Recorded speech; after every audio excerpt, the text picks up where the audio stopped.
힘차게 구호로 시작하도록 하겠습니다. 암송구호 준비! 아멘! 시작! 구슬이 서말이라도 깨야 보배. 하루에 딱 한 절만 암송하자. 할렐루야! 여러분, 정말 구슬이 서말이라도 깨야 보배입니다. 성경에 얼마나 보배 같은 말씀이 많이 있습니까? 근데 그게 성경 속의 이야기하고 성경 말씀이잖아요. 근데 그 성경의 말씀을 내 말씀으로 가져오는 방법이 성경 암송입니다. 성경 통독만 해서는 절대로 불가능합니다. 필사만 해서는 절대로 안 됩니다. 우리는 필사도 하고 통독도 해야 되지만 암송을 해야 돼요. 암송을 해야만 그 말씀이 온전히 내 말씀이 되거든요. 제가 이사야 41장 10절 말씀은 굉장히 사모하는 말씀인데, 두려워 말라. 내가 너와 함께함이니라. 놀라지 말라. 나는 네 하나님이 됨이니라. 내가 너를 굳세게 하리라. 참으로 너를 도와주리라.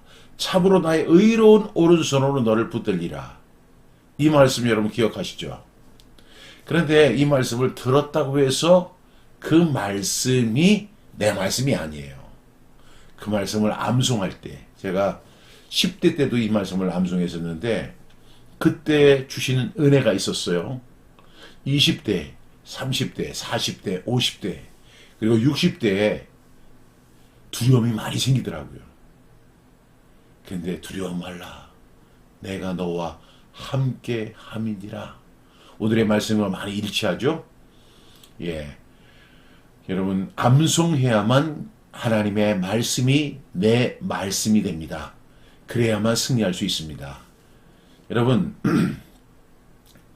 정말 하나님의 말씀 암송하는 거 너무너무 중요한 사실인 것을 여러분 꼭 기억하시고 오늘도 암송 함께 할 수 있기를 바랍니다. 어제의 말씀 복습하겠습니다. 어제의 말씀은 우리가 너무나 잘 아는 이사야 53장 6절 말씀입니다. 우리 선포합니다. 이사야 53장 6절 말씀, 우리는 다 양 같아서 그릇 행하여 각기 제 길로 갔거늘 여호와께서는 우리 모두의 죄악을 그에게 담당시키셨도다. 이사야 53장 6절 말씀. 아멘, 아멘. 눈을 감고 시작. 이사야 53장 6절 말씀. 우리는 다 양 같아서 그릇 행하여 각기 제 길로 갔거늘 여호와께서는 우리 모두의 죄악을 그에게 담당시키셨도다. 이사야 53장 6절 말씀. 아멘, 아멘. 저는 구원받는 그런 과정 속에서도 성경 암송이 매우 중요하다고 생각합니다. 물론 구원받기 전에는 하나님의 말씀의 중요성을 잘 모르기 때문에 굳이 암송하지 않겠지만, 만약에 이제 말씀을 통해서 구원의 확신을 얻게 되었다면 적어도 그 말씀을 어떻게 해야 돼요? 암송해야 됩니다. 왜냐하면 우리는 입술에 증거를 해야 되는데, 제가 어떤 말씀을 통해서 은혜 받았고 어떤 말씀을 통해서 제가 구원의 확신을 갖게 되었습니다. 이렇게 얘기를 했단 말이에요. 그런데 그러면 어떤 사람이 질문을 하는 거예요. 그럼 그 말씀이 혹시 어떤 말씀이었습니까? 그러니까 그게 이사야 그게 50장인가 60장인가 거기에 나오는 말씀인데 제가 기억은 지금 못하고요. 이러면 그 구원에 대해서 그 사람들이 신뢰할 수 있겠습니까? 저한테 종종 물어보는 사람들이 있어요. 목사님은 구원의 확신의 말씀을 어떤 말씀을 통해서 갖게 되었습니까? 저는 여러 말씀을 이렇게 소개하지만 요한복음 5장 24절 내가 진실로 진실로 너희에게는 내 말을 듣고 또 나 보내신 이를 믿는 자는 영생을 얻었고 심판에 이르지 아니하나니 사망에서 생명으로 옮겼느니라. 저는 그 말씀을 통해서 구원을 확증해서 이야기합니다. 내가 예수님을 믿고 예수님 영접하는 순간에 나는 영생을 얻을 것이고가 아니고 이미 영생 얻었고 내가 사망에 갈지 생명에 갈지 그게 아니라 사망에서 생명으로 옮겼다는 이 사실을 저는 확실히 믿습니다. 그래서 저는 구원의 확신을 갖고 있고 저는 천국에 갈 소망을 갖고 있는 것입니다. 이렇게 제가 소개를 하거든요. 그 중에 또 한 말씀이 바로 저는 이사야 53장 6절이에요. 박종신은 다 양 같아서 그릇 행하여 각기 박종신의 길로 갔거늘 하나님께서는 박종신의 모든 죄악, 태어나서부터 죽을 때까지의 모든 죄악을 누구에게 담당시키셨다? 예수님에게 담당시키셨습니다. 예수님이 내 모든 죄를 다 담당하셨습니다. 그래서 저는 그 말씀을 믿습니다. 그리고 그 말씀을 믿고 저는 구원의 확신을 가졌습니다. 여러분은 어떠세요? 이렇게 질문합니다. 너무너무 중요한 말씀이죠. 그래서 암송은 선택이 아닌 필수다. 한번 따라해 보실래요? 시작. 암송은 선택이 아닌 필수다. 암송은 선택이 아닌 필수입니다. 특히 어떤 사람에게 구원의 확신을 갖고 있는 사람에게 만약 혹시 여러분들 가운데 구원의 확신이 없는 분들이 있다면 제가 언제 구원 초청을 한번 할게요. 그때 오셔서 말씀을 붙들고 그 말씀을 의지해서 구원을 받으시기 바랍니다. 예수님 영접하시고 구원의 확신을 갖는 저와 여러분 다 될 수 있기를 바랍니다. 눈 감고 어제 말씀 복습합니다. 시작. 이사야 53장 6절 말씀. 우리는 다 양 같아서 그릇 행하여 각기 제 길로 갔거늘 여호와께서는 우리 모두의 죄악을 그에게 담당시키셨도다. 이사야 53장 6절 말씀. 아멘, 아멘. 여러분 다 암송이 되시죠? 어제 이 말씀이 바로 예수님이 오신 목적이에요. 그래서 여러분들이 꼭 기억하셨으면 좋겠습니다. 암송을 잘하는 방법, 왕도는 없습니다. 반복하면 반복의 맛이 있고요. 반복하다 보면 그 말씀이 온전히 아주 고스란히 내 마음판에 새겨지는 은혜가 있습니다. 그런 은혜를 저와 함께 누리시기를 축복합니다. 오늘의 말씀입니다. 오늘의 말씀은 교재 성경 암송의 힘 365 183쪽에 있습니다. 183쪽을 보시면 마태복음 1장 23절의 말씀이 있습니다. 우리 5번 반복합니다. 마태복음 1장 23절 말씀. 보라, 처녀가 잉태하여 아들을 낳을 것이요 그의 이름은 임마누엘이라 하리라 하셨으니 이를 번역한즉 하나님이 우리와 함께 계시다 함이라.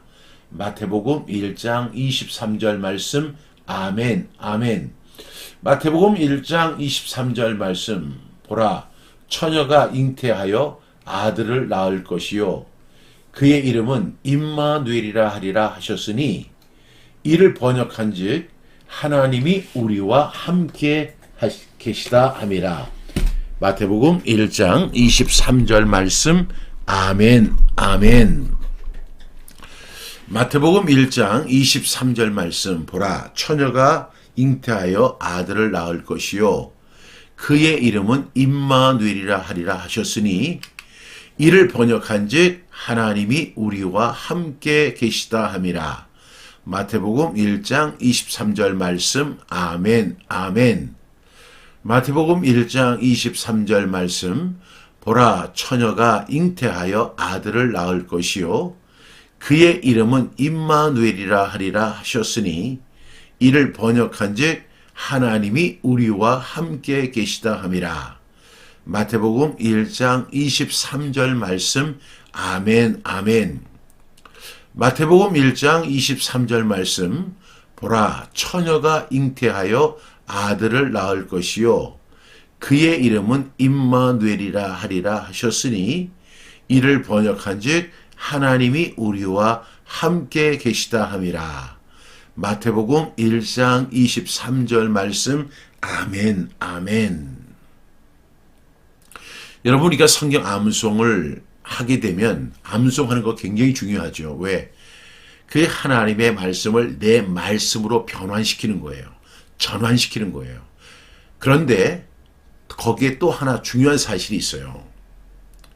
저는 우리 암송가족 여러분들이 하나님의 말씀을 다 알 수는 없어요. 저도 목사이고 신학을 10년 이상을 공부했지만 아직까지도 저는 성경에 있는 말씀을 다 알지 못합니다. 다 지금도 배워가는 입장이죠. 여러분들도 마찬가지라고 생각을 하는데요. 성경 전체를 다 안다는 것은 아마 평생에도 다 하지 못할 일이라고 생각합니다. 그렇지만 여러분, 우리가 한 절을 알아도 그 한 절을 어떻게 알아야 돼요? 온전히 알아야 돼요.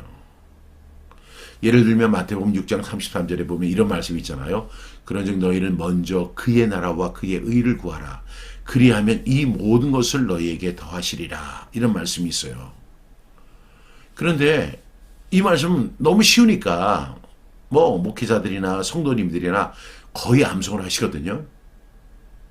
그런데 제가 이제 그 하브루타 또 같이 교육하잖아요. 근데 하브루타에서는 질문이 굉장히 중요한데 거기서 제가 이런 질문을 해요. 그런즉 너희는 먼저 그의 나라와 그의 의를 구하라고 했는데 그의 나라는 어떤 나라예요? 이렇게 물어봐요. 그러면 눈이 휘둥그레지는 거예요. 왜? 그런 질문을 하는 사람이 이상하니까. 그런데 여러분, 우리가 그의 나라라고 하는 것을 정확히 알아야 되잖아요. 그리고 그의 의가 무엇인지를 정확히 알아야 되잖아요. 그래야만 너희는 먼저 그의 나라와 그의 의를 구하라. 구할 수가 있어요. 그 하나님의 나라와 하나님의 의에 대한 명확한 규정이 내 마음속에 있어야만 우리가 그것을 구할 수가 있는 거예요. 그런데 많은 경우에 이렇게 제가 그의 나라가 어떤 나라예요? 그러면 왜 이런 질문해요? 이렇게 퉁명스러운 표정을 짓는 분들이 엄청 많거든요. 심지어는 목사님들 가운데도. 그래서 제가 이렇게 쉽게 물러나지 않아요. 그의 나라가 어떤 나라예요? 이렇게 물어보면 하나님 나라죠. 틀린 말은 아니에요. 그러면 그의 의는 뭐예요? 그의 의는 어떤 것이 하나님의 의예요? 하나님의 의죠. 틀린 말은 아니지만 명확히 이해가 된다고 생각하세요? 아니죠. 명확히 이해 못한 거예요.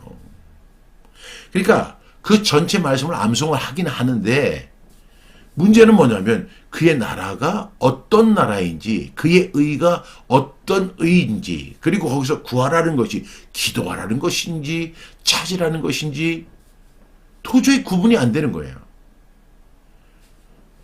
그래서 저는 성경 암송을 하는 분들에게 꼭 필요한 것이 이렇게 질문하고 대답하고 토론하고 설명하는 것이 매우 중요하다. 저도 목사니까 목사는 앞에서 막 설명하잖아요. 그러면 성도님들이 그 이야기를 듣습니다. 근데 제가 그 설명을 제대로 했는지 또 제대로 못했는지 올바르게 했는지 틀리게 했는지 그거 가지고 시비 거는 사람이 거의 없어요. 목사님은 편하죠. 문제는 뭐냐면 내가 신앙적으로 성장하지 못한다는 거예요. 그래서 저는 한 절을 알아도 똑바로 알았으면 좋겠다. 온전히 알았으면 좋겠다. 그래야만 우리가 소개할 수 있지 않겠습니까? 그런 의미를 담고 우리 반복적 분수법으로 5번 하겠습니다. 마태복음 1장 23절 말씀. 첫 번째가 뭐죠? 보라, 처녀가 잉태하여 아들을 낳을 것이요. 보라, 처녀가 잉태하여 아들을 낳을 것이요. 보라, 처녀가 잉태하여 아들을 낳을 것이요. 보라, 처녀가 잉태하여 아들을 낳을 것이요. 보라, 처녀가 잉태하여 아들을 낳을 것이요. 눈을 감고 시작. 보라, 처녀가 잉태하여 아들을 낳을 것이요. 그 다음 두 번째 문장이 뭐죠? 그의 이름은 임마누엘이라 하리라 하셨으니 그의 이름은 임마누엘이라 하리라 하셨으니 그의 이름은 임마누엘이라 하리라 하셨으니 그의 이름은 임마누엘이라 하리라 하셨으니 그의 이름은 임마누엘이라 하리라 하셨으니 그의 이름은 임마누엘이라 하리라 하셨으니 눈을 감고 그의 이름은 임마누엘이라 하리라 하셨으니 어디에 있는 말씀이죠? 마태복음 1장 23절 말씀. 첫 번째가 뭐죠? 보라, 처녀가 잉태하여 아들을 낳을 것이요. 그 다음 말씀이 그의 이름은 임마누엘이라 하리라 하셨으니. 세 번째 문장입니다. 이를 번역한 즉 하나님이 우리와 함께 계시다 함이라. 이를 번역한 즉 하나님이 우리와 함께 계시다 함이라. 이를 번역한 즉 하나님이 우리와 함께 계시다 함이라. 이를 번역한 즉 하나님이 우리와 함께 계시다 함이라. 이를 번역한 즉 하나님이 우리와 함께 계시다 함이라. 이를 번역한 즉 하나님이 우리와 함께 계시다 함이라. 눈을 감고 이를 번역한 즉 하나님이 우리와 함께 계시다 함이라. 어디에? 마태복음 1장 23절 말씀. 그리고 아멘 아멘. 그러면 우리 처음부터 한번 해보겠습니다. 반복적 분수법으로. 어디에? 마태복음 1장 23절. 첫 번째 문장이 보라, 처녀가 잉태하여 아들을 낳을 것이요. 두 번째 문장은 그의 이름은 임마누엘이라 하리라 하셨으니. 세 번째 문장, 이를 번역한 즉 하나님이 우리와 함께 계시다 함이라. 어디에? 마태복음 1장 23절 말씀. 아멘 아멘. 우리 이렇게 암송을 했습니다. 한 아기가 있었어요. 그런데 그 아기는 잠들지 못했습니다. 밤마다. 어둠이 무서워서가 아니라 혼자 남겨졌다는 생각 때문이었습니다. 그래서 이런 이야기를 아빠에게 했어요. 그랬더니 그날 밤에 아빠가 작은 스탠드 하나를 갖고 오셔서 불을 켜주시는 거예요. 그러면서 아빠가 그 아이의 귀에 이렇게 이야기합니다. 아들아, 아빠는 항상 너와 함께 있단다. 하고 스탠드에 불을 켜주고 방을 나갔습니다. 그 스탠드의 불은 밝지 않았어요. 근데 그날 밤 아이는 처음으로 깊은 잠을 잘 수 있었다는 그런 이야기가 있습니다. 왜요? 아빠가 나와 함께 합니다 하는 그런 확신이 있기 때문입니다. 저는 마태복음 1장을 너무너무 사랑해요. 왜냐하면 제가 제일 먼저 암송했던 데가 마태복음 1장이었거든요. 아브라함과 다윗의 자손 예수 그리스도의 계보라. 아브라함은 이삭을 낳고 이삭은 야곱을 낳고 야곱은 유다와 그의 형제를 낳고 유다는 다말에게서 베레스와 세라를 낳고 베레스는 헤스론을 낳고 헤스론은 람을 낳고 람은 아미나답을 낳고 아미나답은 나손을 낳고 나손은 살몬을 낳고 살몬은 라합에게서 보아스를 낳고 보아스는 이새를 낳고 이새는 다윗 왕을 낳으니라. 다윗은 우리아의 아내에게서 솔로몬을 낳고 등등등 하다가 23절에 보라, 처녀가 잉태하여 아들을 낳을 것이요 그의 이름은 임마누엘이라 하리라 하셨으니 이를 번역한 즉 하나님이 우리와 함께 계시다 함이라. 마태복음 1장 23절 말씀. 아멘 아멘. 너무 좋았어요. 오늘 저는 이 말씀을 제가 앞서 설명한 것처럼 어떻게 알아야 한다? 온전히 알아야 한다. 왜? 성탄은 해마다 찾아오잖아요. 그런데 우리가 성탄이 오면 기쁘다 구주 오셨네. 그 찬양으로 퉁치지 마시고 그 성탄의 진정한 의미가 무엇인지를 사람들에게 소개할 수 있어야 돼요. 그 중에 대표적인 말씀이 바로 마태복음 1장 23절 말씀입니다. 오늘 우리는 이 반복적 분수법으로 이제 세 개, 보라 처녀가 잉태하여 아들을 낳을 것이요 그의 이름은 임마누엘이 하리라 하셨으니 이를 번역한즉 하나님이 우리와 함께 하시다. 세 단락으로 나눴잖아요. 근데 사실은 이 헬라어 성경을 보게 되면 네 단락으로 나눠져 있어요. 첫 번째가 뭐냐면 보라입니다. 보라. 이 보라라는 말은요, 단순한 감탄사가 아니라 주의를 집중시키는 거예요. 이 말은 왜 했느냐면 그냥 아브라함과 다윗의 자손 예수 그리스도 이렇게 보니까 사람들이 이러고 있는 거예요. 그냥 듣고만 있는 거예요. 근데 어떤 중요한 그 포인트가 있잖아요. 근데 그 중요한 포인트를 강조할 때 보라! 새 사람이 새 생명이 되었다. 보라! 할 때 이 보라는 단어가 영어로 just see가 아니고 뭐냐면 behold 라는 단어를 쓰는데 이것은 주의를 집중시키는 말이에요. 이 헬라어로는 이두, 보라 이런 뜻이가 이두인데 지금 하나님의 역사가 일어나고 있으니 졸지 말고 봐라 하는 그런 의미이기도 합니다. 그래서 이 보라라는 것이 이두라는 헬라어를 쓰는데 굉장히 중요한 말이에요. 왜냐하면 마태복음 1장 1절부터 22절까지가 다 중요한 말씀이지만 23절 이제 와가지고 보라. 이것은 굉장히 강조하는 말이에요. 보라. 두 번째가 뭐죠?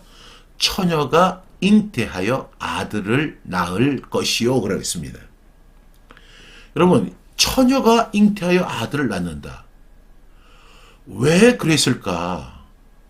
세상에 수많은 여자들이 있고 수많은 결혼한 사람들이 있는데 왜 그 중에 처녀가 잉태하여 아들을 낳을 것인가? 여러분, 예수님께서는요, 동정녀의 몸에서 나셨다고 했잖아요. 아빠가 있으면 예수님은 그 남자의 아들이 되는 거예요. 그래서 예수님이 오시기 600년 전에 이사야 선지자가 그 예수님이 오시는 어떤 증거가 있는데 그 증거가 뭐냐 하면 처녀의 몸에서 나신다는 거예요. 그래서 처녀가 잉태하여 아들을 낳을 것이다.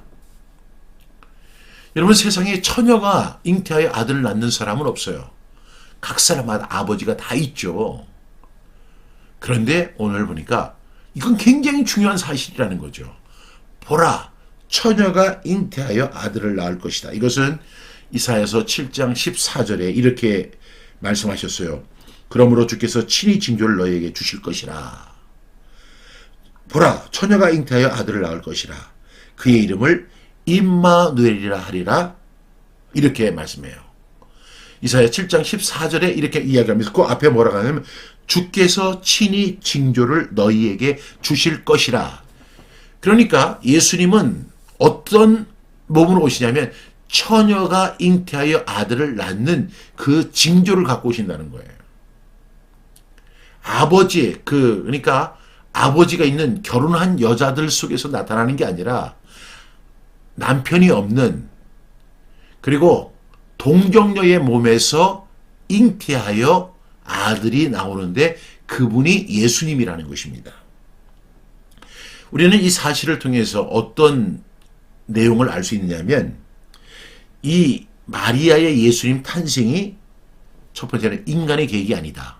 두 번째는 하나님의 주권적 개입이다.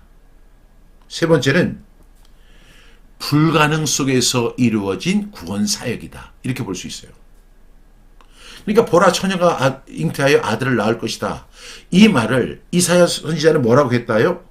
주께서 친히 징조를 너에게 주실 것이다. 이렇게 이야기하면서 보라, 처녀가 잉태하여 아들을 낳을 것이요 그의 이름을 임마누엘이라 하리라. 이렇게 말씀한다는 거예요.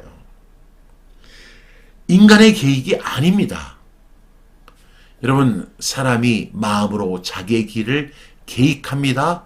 그러나 그의 길을 인도하시는 분이 누구세요? 하나님이십니다.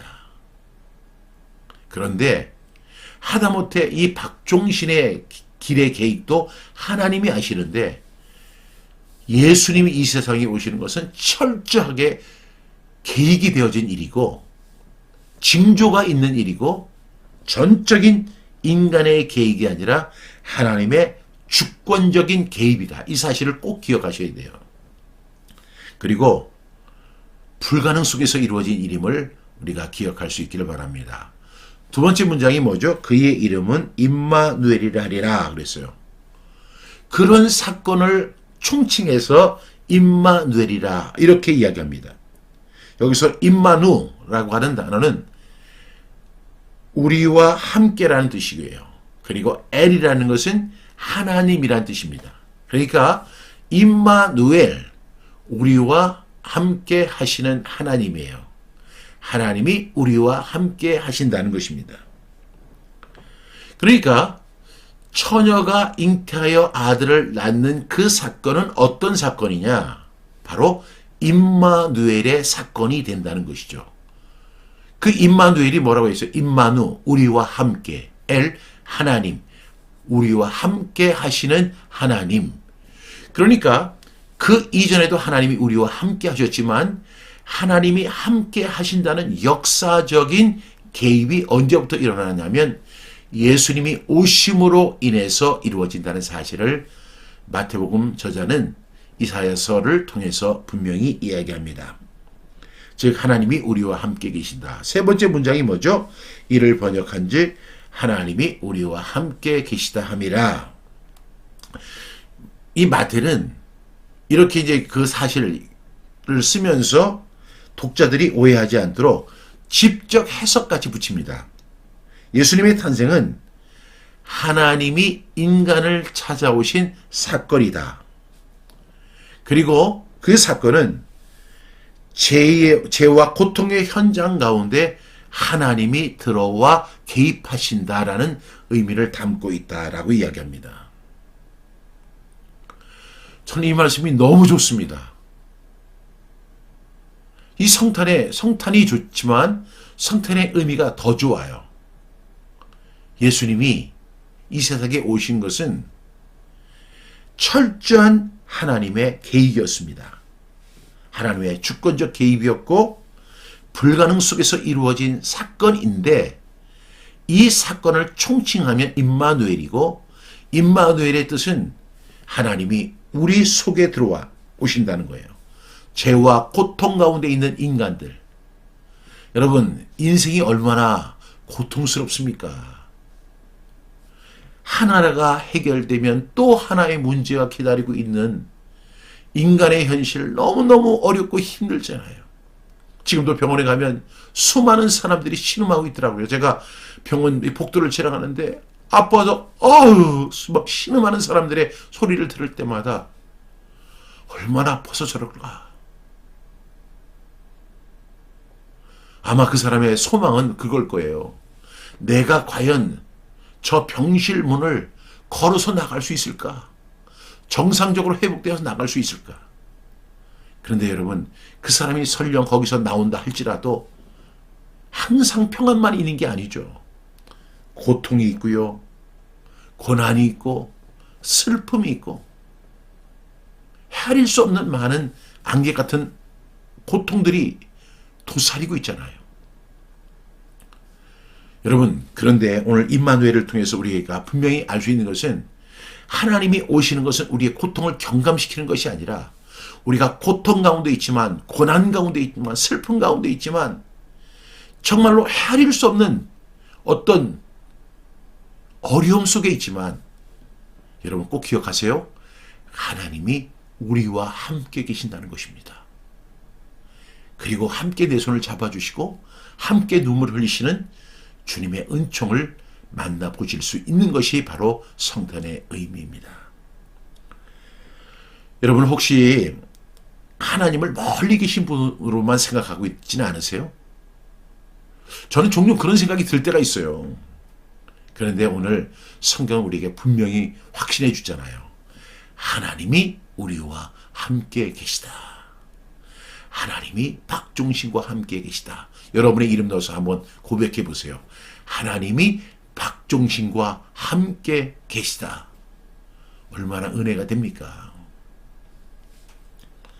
여러분, 이 임마누엘이라고 하는 이 단어, 이 은혜가 현재형 믿음으로 존재하고 있습니까? 여러분 꼭 그렇게 할 수 있기를 바랍니다. 여러분의 삶에 고통이 있고 슬픔이 있고 좌절이 있고 무너짐이 있고 때로는 도저히 해결할 수 없는 어려움이 있다 할지라도요, 절대로 포기하지 마세요. 그리고 꼭 기억하세요. 임마누엘, 하나님이 박중신과 함께 계시다. 하나님이 우리 암송 가족과 함께 계시다. 이 사실을 꼭 믿으시고 승리하는 저와 여러분 되시기를 주님의 이름으로 축복합니다. 기도하겠습니다. 임마누엘의 하나님, 말로만 함께 하신다고 믿었던 저희 얕은 믿음을 회개합니다. 고독 속에서도 두려움 속에서도 주님은 이미 제 삶에 깊이 오셨습니다. 그럼에도 불구하고 저는 여전히 혼자인 것처럼 살아왔습니다. 오늘 다시 믿습니다. 주님은 약속하신 대로 오셨고 지금은 저와 함께 하십니다. 우리와 함께 하십니다. 이 하루를 하나님이 나와 함께 계신 날로 살게 하여 주시고 두려움 대신에 확신으로, 침묵 대신 감사를 드리는 우리 모두가 되게 하여 주옵소서. 임마누엘의 예수님의 이름으로 감사하며 기도드렸습니다. 아멘.